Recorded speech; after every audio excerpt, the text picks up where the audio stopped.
Hi everyone, welcome back to this channel. Today we will looking at one of the greatest hits the African have given to the world in the monetary domain. We are talking about Ibrahim Traore, the president of Burkina Faso. Stay tuned as we dive in. Burkina Faso has just dropped a bomb on the global financial system. Ibrahim Traore has launched a new African currency, Afro money, backed by gold, cobalt, and oil, and completely cut off from Western control. No one saw it coming. Everyone's asking the same thing. Why would a leader risk everything to launch a currency right now? Let's find out.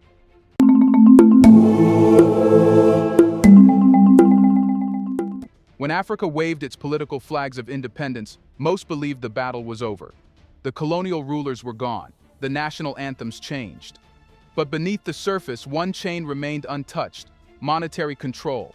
And that chain wasn't just lingering, it was tightening. In 2025, Africa doesn't need tanks on its soil to be subdued.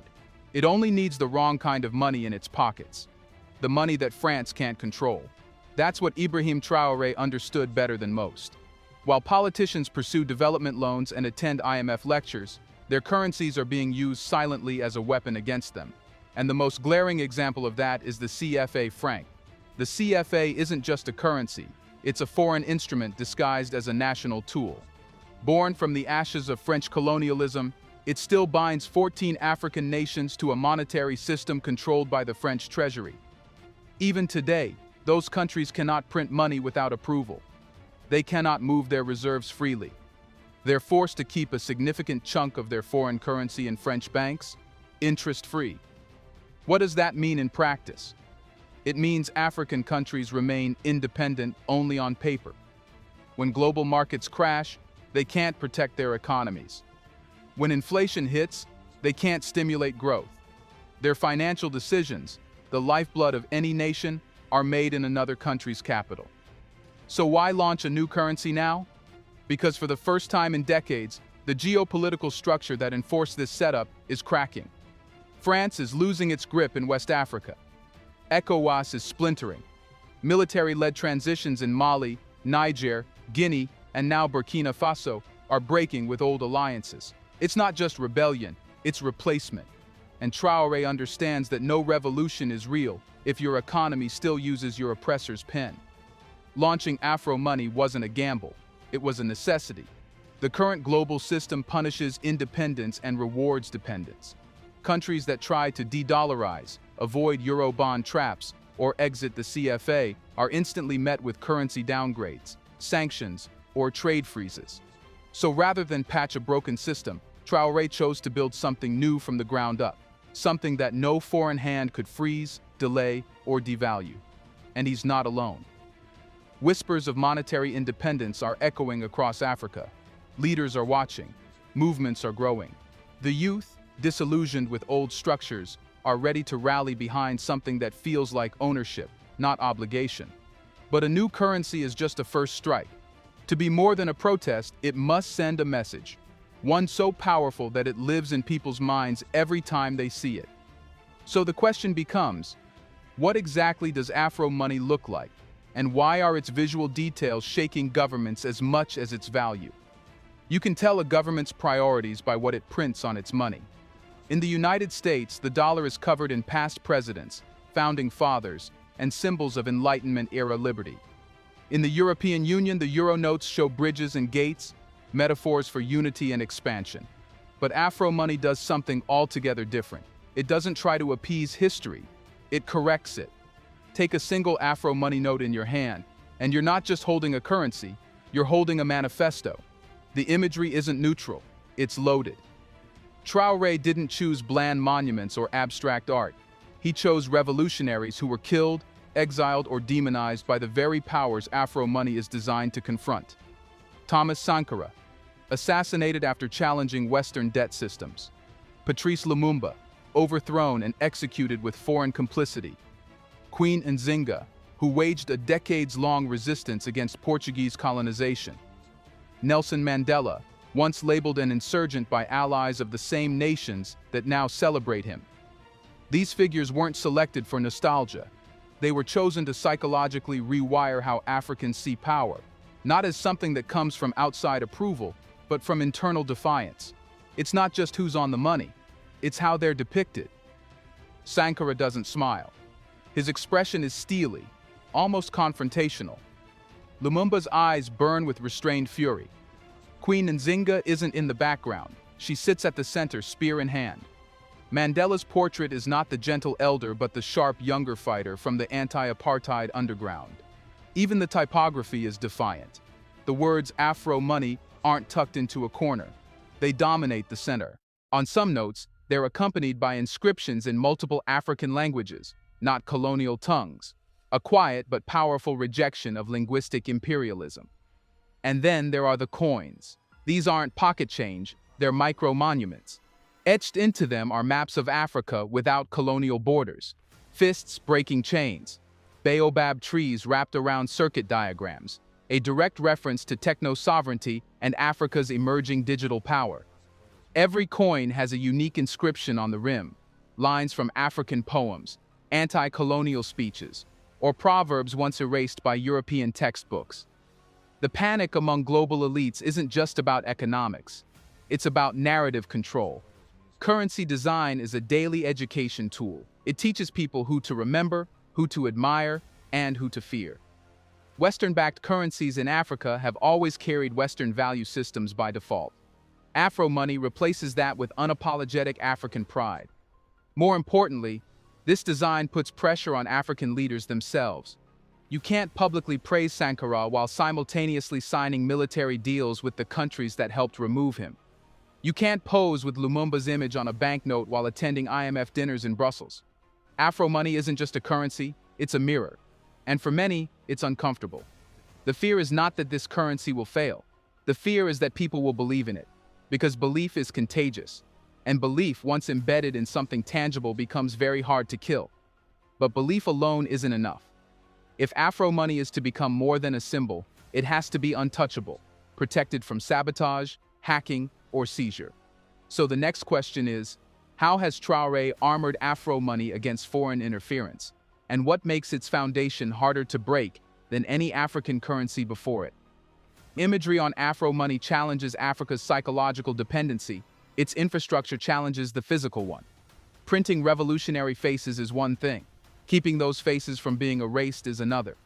History is full of African monetary experiments crushed not by bad economics, but by targeted attacks from the very powers they threatened. Traore has studied those failures. From the moment Afro money was conceived, the question wasn't, how do we make it, but how do we keep it alive when the first cyber attack hits? And make no mistake, the first attack will come. Whether it's currency manipulation, digital theft, or sudden restrictions in international payment systems like SWIFT, the West has a long playbook for neutralizing financial independence. Afro money is designed to tear pages out of that playbook before they can be used. The most important safeguard is its blockchain core. While the physical notes and coins will circulate for accessibility, the backbone of Afro money exists in a decentralized digital ledger stored across multiple African nations. That means no single server can be seized or shut down. No foreign central bank can freeze the currency. Every transaction can be verified in real time without going through a foreign clearinghouse. This system is modeled not on Western cryptocurrencies driven by speculation, but on security-first digital sovereignty.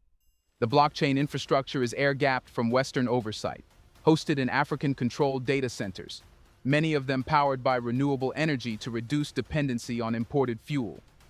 But technology alone can't protect a currency from sabotage. Traore's team went further. They rethought the trade routes. Afro money will first be adopted for intra-African transactions in sectors where Africa has the leverage. Gold exports from Burkina Faso, cobalt from Congo, oil from Nigeria, and uranium from Niger. These commodities are so strategically critical that buyers can't easily boycott without hurting themselves. In other words, Traore is using Africa's most in-demand resources as a shield. There's also a parallel payment network being quietly built. Similar to how Russia developed its SPFS and China its CIPS after Western sanctions, this African payment channel will operate independently from SWIFT. If the West tries to disconnect Afro money users from the global system, they can still trade among themselves and with partners like China, Russia, and Turkey without interruption. Another safeguard is the multi-resource reserve model. Unlike traditional currencies pegged to one commodity like gold or a single foreign currency, Afro money's value is anchored to a basket of African resources. This makes it far more resistant to manipulation. Driving down gold prices might hurt, but it won't destroy Afro money because cobalt, oil, and other reserves still hold value. It's an insurance policy built into the currency's DNA. Finally, Afro money's architecture anticipates human sabotage, the kind that comes from within. African financial elites who profit from foreign dependency can derail a project faster than any Western bank. To counter this, Traore is introducing tiered adoption, starting with allied nations under military or reformist governments, then expanding to the wider continent once the system has proven stable. This limits the ability of hostile insiders to sabotage the launch phase. What emerges is not a fragile ideal, but a fortress currency, one designed to survive political storms, economic sieges, and technological assaults. But survival is only one part of the story. For Afro money to fulfill its mission, it has to live in a wider ecosystem, one where African goods, people, and wealth can move without being stopped by a border guard or a conversion fee. Which raises the next question. How does Afro money fit into Traore's bigger blueprint for a borderless, economically united Africa? That's where the true scale of the plan comes into view. Here's a reminder to please like and share the video and subscribe to our channel to watch more videos on Black culture, history, civilization, and identity. Let's continue now. A strong currency can survive attacks, a strong economy can outlast sanctions, but a fragmented continent will always be vulnerable.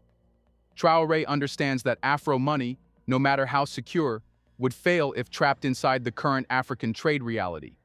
Today, goods moving from one African country to another still face multiple borders, customs delays, and a maze of tariffs that drain time and profit. Moving a truckload of grain from Burkina Faso to Ghana can involve more paperwork than shipping the same load from Africa to Europe. This is not by accident. It's the lingering architecture of colonial-era trade systems designed to move African resources outward, not inward. So Afro money is not the end game. It's the keystone in a much larger structure, an integrated Africa where money, goods, and people move as freely as they do within the European Union. At the heart of this vision is the African Continental Free Trade Area (AfCFTA). Signed by almost every African nation, the agreement aims to create a single market by removing tariffs on 90% of goods and streamlining customs procedures. The potential is enormous, but one obstacle has crippled it: currency fragmentation. With over 40 different national currencies in circulation, traders lose money and time converting payments, often using the US dollar or euro as intermediaries. Afro money eliminates that problem overnight.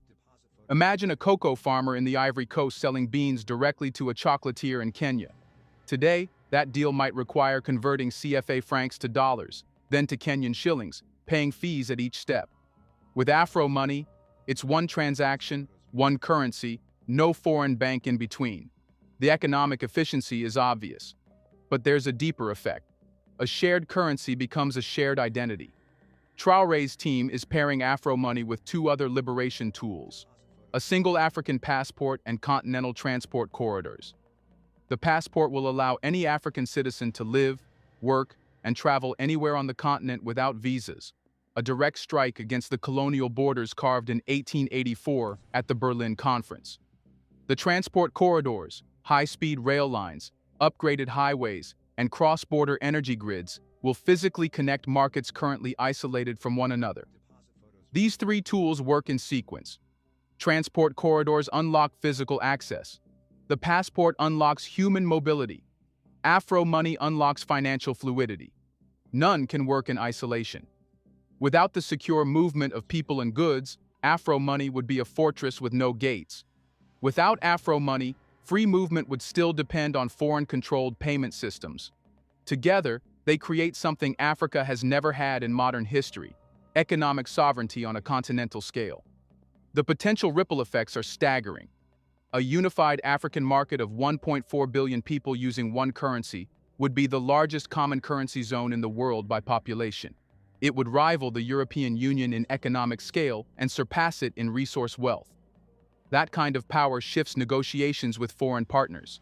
Africa would no longer bargain as dozens of small economies. It would bargain as one. But this unity will not come without enemies. A borderless Africa with its currency and passport threatens not just foreign powers, but internal elites whose influence depends on keeping their nations isolated and dependent. These actors, both inside and outside Africa, will not sit quietly while such a system takes root. Which brings us to the final question. If Afro Money and Traore's wider plan are so transformative, who stands to lose the most, and how far will they go to stop it? That's where the fight turns dangerous. Every currency tells a story, but Afro Money tells one that many would rather never be heard. For foreign powers, it is not just a threat to their trade balances, it is a threat to their control. For certain African elites, it is a threat to their position. And for global markets, it is a threat to a very old habit, treating Africa as a supplier, not a competitor. The first to feel the pain would be France. Afro Money's rise means a direct erosion of the CFA francs' reach, and with it, France's ability to influence the economies of West and Central Africa. For decades, Paris has enjoyed the quiet privilege of holding African reserves in its treasury, collecting interest, and dictating monetary policy without sending a single soldier. If Afro Money gains traction, that stream of influence and revenue collapses. The loss is not only economic but symbolic. It would mark the end of France's monetary empire in Africa. The second loser would be Western financial institutions like the IMF and World Bank. Their leverage often depends on African nations needing bailout loans denominated in foreign currencies. A continent trading primarily in Afro Money, backed by its resources, would reduce that dependency. Without the hook of debt, these institutions lose the ability to attach conditions to their assistance, conditions that have historically included privatizing public assets, opening markets to foreign corporations, and cutting social spending. Then there are multinational corporations, especially those embedded in resource extraction. Many of them benefit from currency volatility in African markets, buying commodities cheaply during devaluations and selling products at inflated exchange rates. A stable, resource-backed Afro Money undermines that game. It would force these companies to pay fairer prices and compete on terms set in Africa, not abroad. But perhaps the most dangerous opposition will come from inside Africa itself. There are leaders, bankers, and ministers whose fortunes and political survival depend on foreign ties. They have built careers on negotiating aid packages, signing currency agreements, and facilitating deals that keep their nations plugged into the old system. Afro Money removes its relevance. For them, its success would mean losing both income and influence. History offers a grim warning. Leaders who attempted similar structural shifts, from Lumumba to Sankara to Gaddafi, were not merely opposed, they were eliminated. The tools ranged from covert destabilization and propaganda campaigns to outright military intervention. In the modern era, the methods have become more subtle. Cyber attacks on payment systems, coordinated capital flight to spark artificial crises, disinformation campaigns to undermine public trust, and the cultivation of political factions willing to reverse reforms once in power. Traore appears to be aware of these risks. His strategy of rolling out Afro Money within a core group of allied nations first is as much about building resilience as it is about logistics. The more countries that adopt and protect the system early, the harder it becomes to dismantle without a major geopolitical confrontation. This is why support from Mali, Niger, Guinea, and Chad is more than symbolic. It forms a defensive bloc. Still, the reality is harsh. No revolutionary currency has ever been launched without blood being spilled somewhere along the way. Afro Money's survival will depend on whether Africans, both leaders and citizens, are willing to defend it not just in speeches, but in practice. That means resisting economic blackmail, refusing political bribes, and standing firm in the face of crises engineered to break confidence in the system. And here lies the paradox. The very forces trying to destroy Afro Money prove why it's necessary. The harder they push back, the clearer it becomes that Africa's economic sovereignty has always been a threat to someone else's profit. So the question is no longer whether Afro Money can work. The question is whether Africa is ready to protect it at any cost, because this time, the war for the continent's future isn't being fought on battlefields. It's being fought in the wallets of 1.4 billion people. Who controls the money in Africa's pockets? Can a nation be free if its currency isn't? Let us know in the comment section what happens when your wallet answers to another country. Do you want to watch more videos like this one? If so, subscribe to our channel and press the bell icon next to it. We have decided to bring videos on something nobody talks about: the Black culture, civilization, history, and evidence about how glorious Blacks have been. Thanks for watching, and until the next video, stay tuned.